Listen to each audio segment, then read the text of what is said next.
If you are over 70 and you still love your morning cup of coffee, someone has probably told you to cut back. A doctor, a daughter, a well-meaning friend. And maybe you have wondered, quietly, if that cup you look forward to every single morning is actually working against you. Here is the truth. The real research on coffee and aging is more interesting and more useful than the simple warning you have probably heard. Some of it will surprise you. Some of it might even change how you drink your next cup. And one part of it, the part almost nobody talks about, could matter more than anything else in this video if you are a man past 70. For most of us, coffee is not just a beverage. It is the first calm moment of the day before the phone starts ringing, before the news comes on, before anyone needs anything from you. It might be the one habit you have kept, steady and unchanged. Through every decade of your life, through jobs that came and went, through children who grew up and moved away, through everything that has changed around you. So when someone suggests that this small ritual might be quietly hurting you, it deserves a real answer, built on real evidence. That is exactly what we spent time digging into for this video, going straight to the actual studies, the actual numbers, the actual journals, rather than repeating whatever gets passed around online as common knowledge. Before we go further, one honest note. This channel exists to help you make sense of real research so you can have better conversations with your own doctor, not to replace one. Nothing here is medical advice, and if you take medication or manage a health condition, please talk to your doctor before changing anything about your routine. Now, let's get into what the science actually shows. Let's start with the study that changed how researchers even think about coffee and older adults. Back in 2012, the National Institutes of Health and AARP published a massive study in the New England Journal of Medicine. Researchers followed more than 400,000 adults between 50 and 71 years old for years, tracking exactly who drank coffee and who did not. What they found surprised a lot of people at the time. Coffee drinkers had a lower risk of dying during the study period than non-drinkers, not just a little lower. The people who drank coffee were less likely to die from heart disease, from respiratory disease, from stroke, from diabetes, even from injuries and infections. The one place coffee did not seem to make a difference was cancer. Now the researchers were careful, and so should we be. This kind of study cannot prove that coffee itself causes people to live longer. It shows a pattern, a strong and consistent one, across a huge number of people. And that wave kept building. More recent data, using information collected by the National Health and Nutrition Examination Survey between 1999 and 2018, and published just last year, followed the same question with even more nuance. Again, the pattern held. People who drank coffee regularly had a lower risk of death from any cause compared to people who did not drink it at all. But here is where it gets interesting, and where the story stops being simple. That same 2025 study found something most people never hear about. The protective pattern was strongest for black coffee, or coffee with very little added sugar and very little saturated fat. Once researchers looked at people who loaded their coffee with cream and sugar, much of that benefit started to fade. Think about what that means. It is not really about coffee, the plant, the bean, the ritual of it. It is about what you are putting into the cup along with it. A spoon of sugar here, a splash of heavy cream there, every single day for years, quietly working against the very thing you thought was helping you. That is not something a coffee commercial will ever tell you. So if you already drink your coffee black, or close to it, this is genuinely good news. And it is worth holding on to. If you take it loaded with sugar and cream, this is not a reason to panic. It is simply useful information. Small shifts, made gradually, and always in conversation with your own doctor if you manage diabetes or heart conditions, can matter more than people expect. There is also a piece of this research that focuses specifically on the timing of when people drink their coffee, not just how much. A study following adults from that same 1999 to 2018 period, published in the European Heart Journal in early 2025, looked at whether drinking coffee earlier in the day versus spreading it out affected the outcome.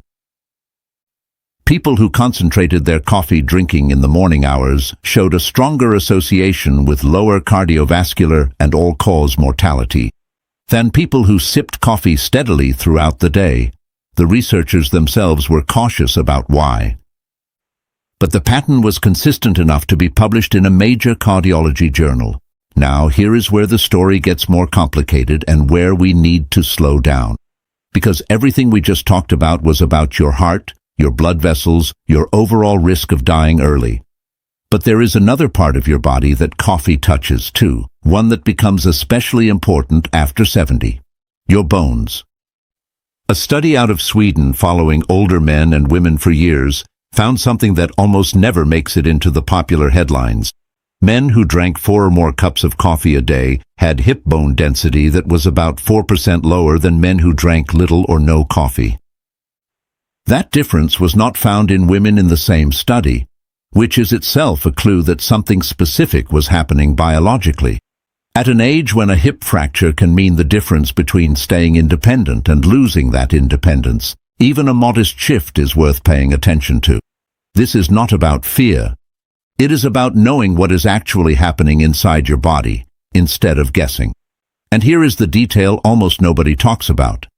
That same Swedish study looked at genetics, specifically how quickly someone's body breaks down caffeine.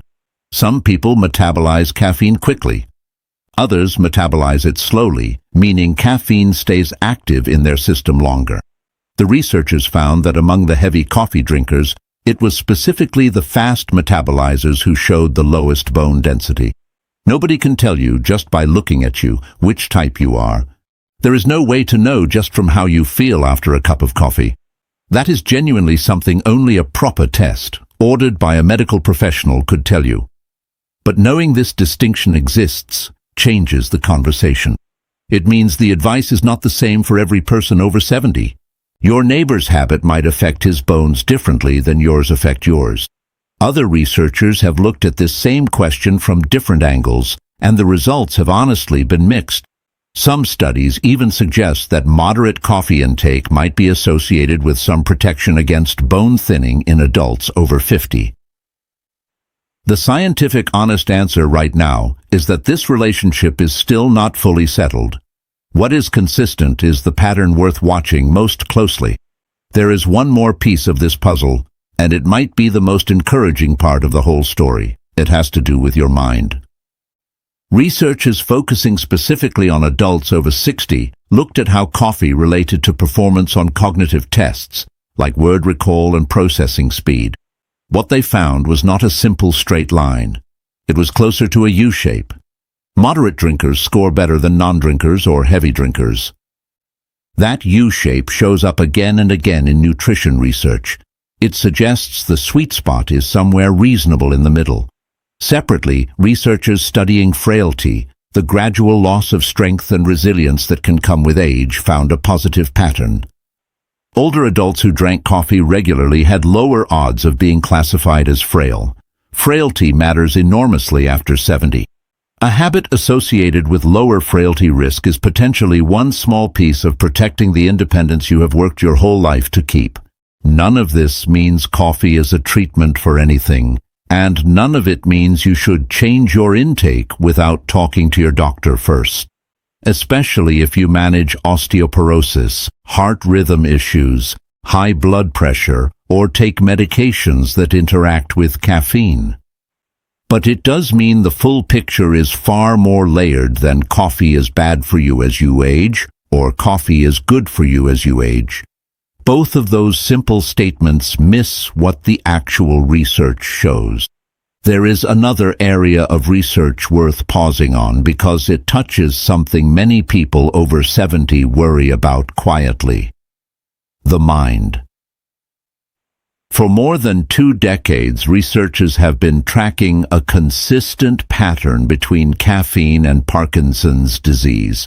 Large prospective studies, some following men for 30 years, have repeatedly found that people who drink coffee regularly appear to develop Parkinson's disease less often. And when it does develop, it tends to show up later in life. A very recent analysis, published in 2025, went a step further. Using genetic data from over 150,000 people, researchers found that higher coffee consumption was linked to a meaningfully later age of Parkinson's onset. Interestingly, this same analysis did not find that coffee changed a person's overall risk of developing the disease, only the timing.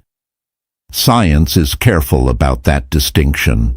Alzheimer's disease research tells a similar layered story. A large study using data from the UK Biobank, involving roughly 500,000 people and published in early 2025, found that people who drank unsweetened coffee had a meaningfully lower risk of Alzheimer's disease, related dementias, and Parkinson's disease compared to people who did not drink coffee at all. The same study found that sweetened coffee, coffee with sugar stirred into it, did not show this same protective pattern. Decaffeinated coffee, specifically the unsweetened kind, showed one of the strongest associations of all. Notice the pattern repeating itself.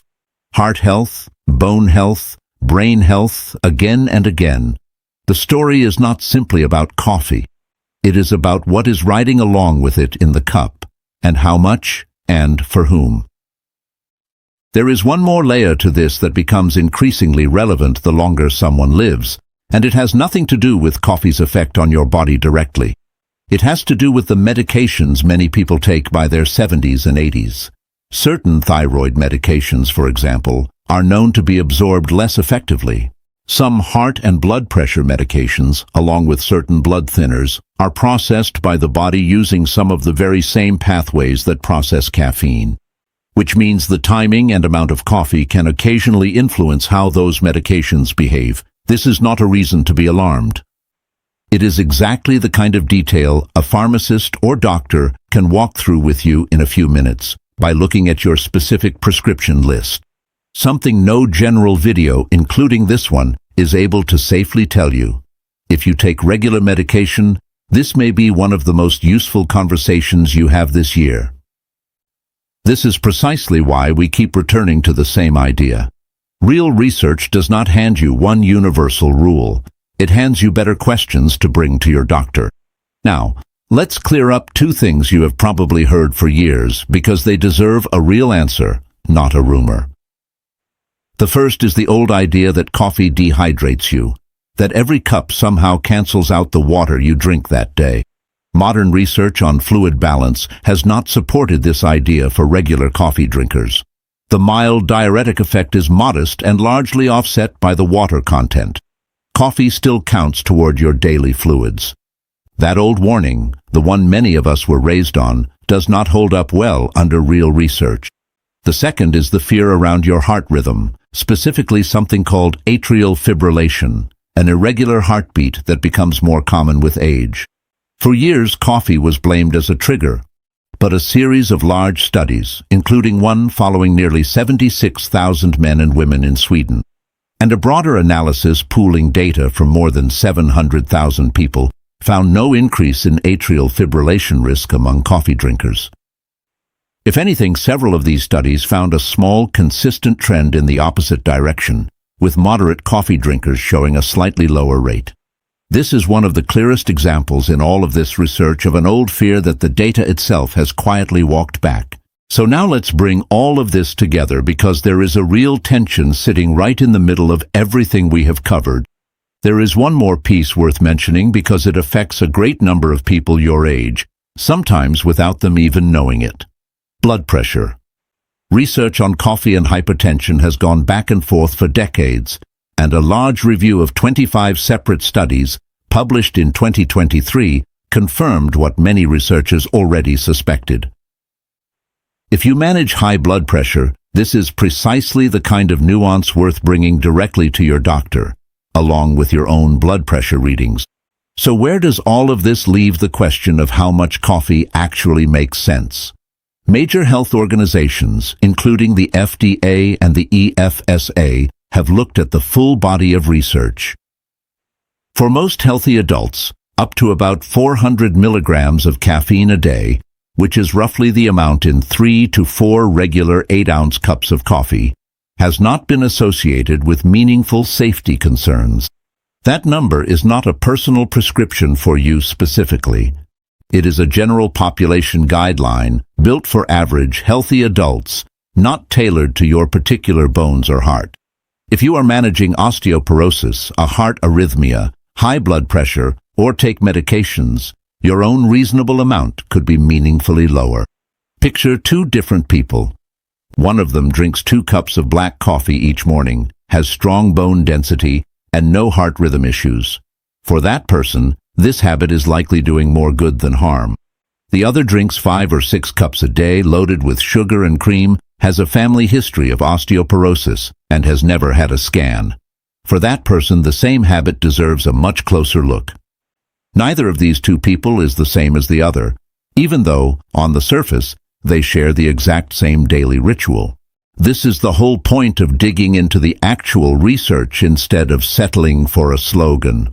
Coffee is good for you, and coffee is bad for you as you age are both too simple. Specific is exactly what protects you. Here is the tension. The same daily habit associated with lower risk of heart disease is also the same habit that, in certain people, may be quietly working against bone strength in the hip. 2 real patterns sitting inside the same cup. This is exactly why blanket advice so often falls short.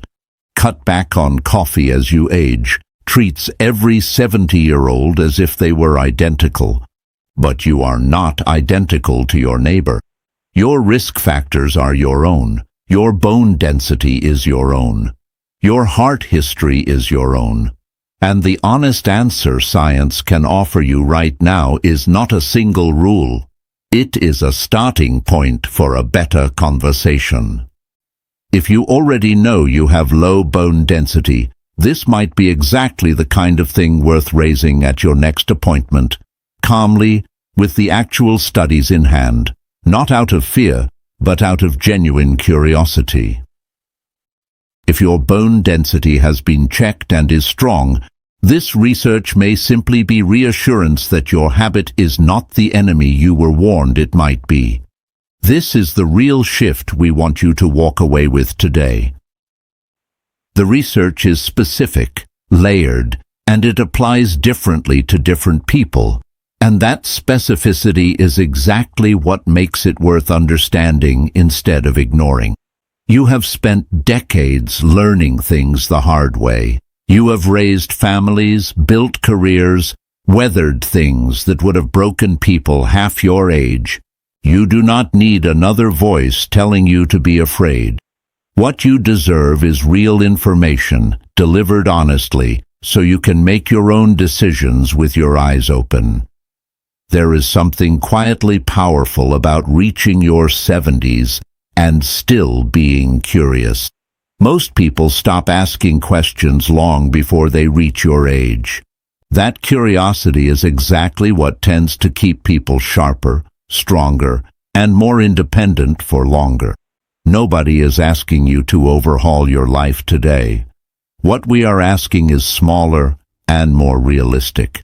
Notice what you drink tomorrow morning. Notice what you put into it.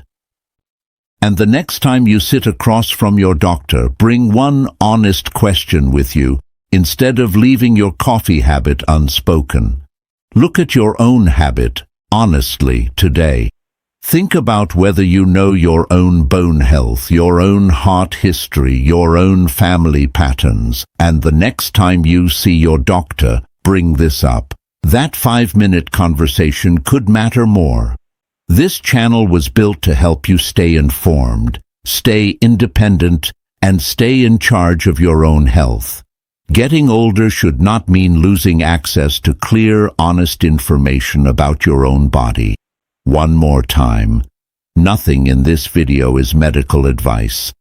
Please talk to your doctor before making any changes to your diet, your medication routine, or your daily habits.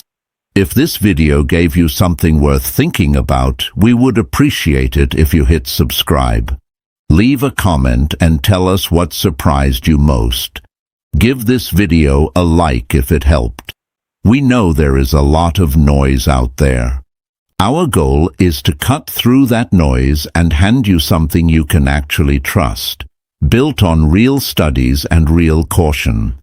That is the only kind of channel worth your time. Thank you for spending this time with us today, and we will see you in the next one.